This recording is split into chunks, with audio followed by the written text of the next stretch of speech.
Welcome to the Butterfly Effect. I'm Chris Horner, and this is Vuelta a País Vasco, Tour of the Basque Country, Stage 3. Yesterday was some exciting racing with Primos Roglic still holding on to the yellow jersey after an onslaught of Astana riders attacked him at the finish. They would finish 1 and 2 on the stage. Today's a different story, though. This is a summit finish. We have 2 climbs at the finish there.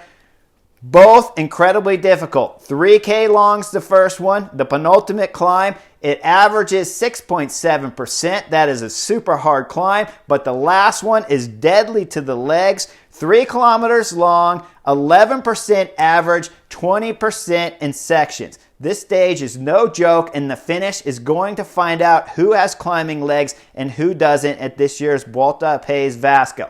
At 105 miles long, 167 kilometers, it's still a fast, short stage in comparison to what we're talking about when you compare it to the Grand Tour stages. Stage will start, 7 riders will ride off the front, but they have 0 chance on today's stage because I'm giving the Knucklehead Award to 5 teams today. All 5 of those teams back there will be doing the work for Jumbo-Visma, chasing the break all day long with Team Jumbo-Visma sitting back there getting a free ride. Now, free ride. They ride one guy, but the rest of the time, their whole team's sitting back there, and they don't have a strong team. This could have been a great stage to have Primos Roglic isolated at the finish of today's stage. Instead, Israel Startup Nation will ride the front. They're riding the front for their race leader, Michael Woods. He's a great rider. Fantastic resume. He's been second at the World Championships. 1 stages at the Vuelta. He can win on a summit finish, but we haven't seen him beat the likes of Primos Roglic and Tadej Pogačar. These are 2 guys that just about no one can beat when they're on form, and make no doubt they are on form here at the Basque Country. Other teams chasing, EF Education's on the front. They're riding for Guita. He hasn't won at a quality field like this going against these 2 legendary riders. We'll go to Bahrain Victorious. They're on the front too, riding for their team leader, Mikel Landa. Another great rider, but still capable of winning against these 2 riders isn't going to happen. FDJ, they have a great team leader with Davide Gaudu, but his resume is lacking wins all over the place. That is not a team that needs to be riding on the front from start to finish, helping Jumbo-Visma control the field and keep Primos Roglic in the yellow jersey all the way to the finish. Bike Exchange will be the next one back there that is actually riding the front still. We got 4 or 5 teams on the front. Bike Exchange is like, we'll get on the front and ride with you guys too. They're riding for Chavez.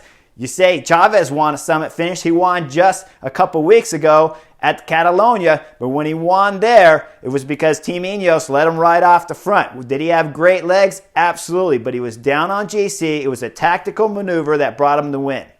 I don't like planning my team around tactical maneuvers and luck. I really hate planning around luck.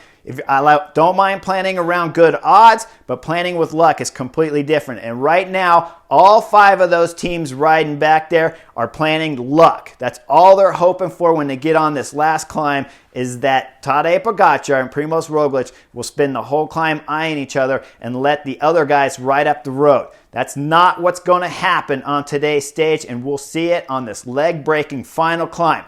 With 2 climbs to go, the action really gets thick there. We'll drop down the penultimate climb and into the final town where Israel Startup Nation's team leader, Michael Woods, will somehow get crashed. We don't know. We don't have the camera. I didn't see it on TV. Maybe we'll find something later on Instagram or one of those other channels that are putting out different camera angles. But Woods will crash. Israel Startup Nation's hope of winning the stage is gone and dusted. He'll also take out the Bora Hansgrohe rider, Wilco Kelderman. Not their team leader here. They're riding for Max Schachmann, but Wilco Kelderman's a great climber that had a chance, if you had some luck, that you could have won today's stage. Now, Sergio Guida starts with the best chance of winning today's stage. He's got a 5-10 second gap on all of the favorites with his teammate riding in front of him when the climb starts proper. Guida His team rode all day for him, but he doesn't have the legs. He'll get caught because none other than Tadej Pogacar's team is back there motoring on the front to bring back Higuita and Carapaz. Carapaz will stay out there. As soon as they catch with the UAE Team Emirates, though, it'll be Tadej Pogacar that'll put in one of 4 big digs on today's stage. Every one of them followed by Primos Roglic. Roglic knows who he has to watch. He was absolutely perfect with the tactics on today's stage. When they go up the climb, after he follows Tadej Pogacar's attack, those two will work together often. But when they're working, they're always holding something back, and that's allowing the group from behind, of the favorites in the top 10 from behind, to come back and reattach onto those two race leaders. Tadej Pogacar will throw in another dig. This will isolate it just to those two again. Again, they'll spend more time looking at each other and soft pedaling up a 20% climb. Can you call it soft pedaling? They're definitely holding something back because they're afraid of what the two riders will do to each other and whether or not if one legs will not perform. Primos Roglic knows he doesn't have to win today's stage. He just has to stay with Tadej Pogacar. And that's causing a negative effect every time both those guys get up the road. Now, when they crest the first part of the top of the climb there, they only have about a K to go, and it's the French rider Davide Gaudu who throws in a big attack, but it's covered instantly. When you see his attack go, Primos Roglic is on the front. He's not interested in Davide Gaudu. He's looking right because he knows Tadej Pogacar's on his right side, and he wants to follow Tadej.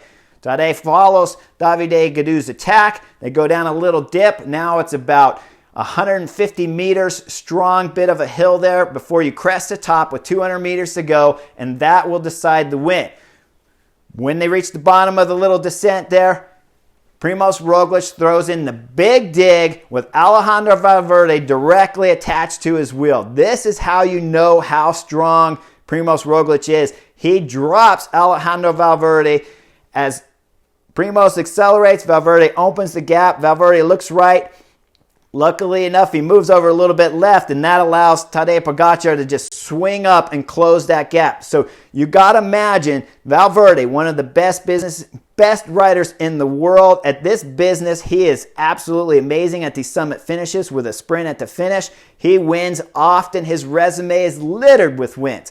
He's getting dropped at this moment, moves over. Tadej Pogacar's even closing that gap. We're talking about a 10-foot, 15-foot gap to get up there on the Primos Roglic's wheel. When we get to the very top of the climb with about 200 meters to go, it's a soft bend there that's going to go a little left and then fade right. Tadej Pogacar's hoping to pass on the right. You'll see Primos cut the corner and he goes right. Now Tadej has to drop behind and pass on the left. Lucky for him, it was a left turn after the top of the climb into the finishing sprint, and that leaves him all the way to the line to take a fabulous win. Right before the line comes, you see Tadej Pogacar look back, and he's looking at Primos Roglic. Tadej celebrated. Primos Roglic is celebrating too. He knows it's a job well done. You don't see him upset about getting second on the stage. He knows it was perfect. He still has the jersey. Gave up a few seconds in time bonuses on today's stage, but that was it. Other than that, Primos Roglic and Jumbo-Visma were fantastic on today's stage. The other 5 teams I mentioned, the best guy wasn't even in the top 4 of those 5 teams that were hoping for some luck and some tactical luck at that. They were not going to get it. Israel Startup Nation had bad luck with Michael Woods. I would have loved to seen if Michael Woods could have stayed with that front group after doing that much work all day long.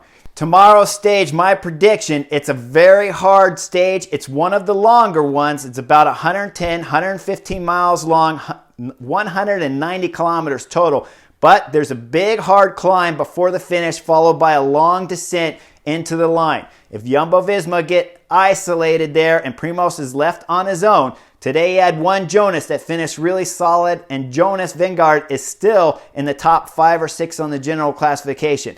That rider, Jonas, may be the ace card for Primos Roglic to be able to keep the yellow jersey on tomorrow's stage. When they get over that, when they're going up that final climb there before the long descent, he's going to need a teammate that can pace him up that climb. For sure, he'll need a teammate that can take him down the descent into the finish, or he could be getting attacked by a lot of the top 10 favorites on the general classification on tomorrow's stage.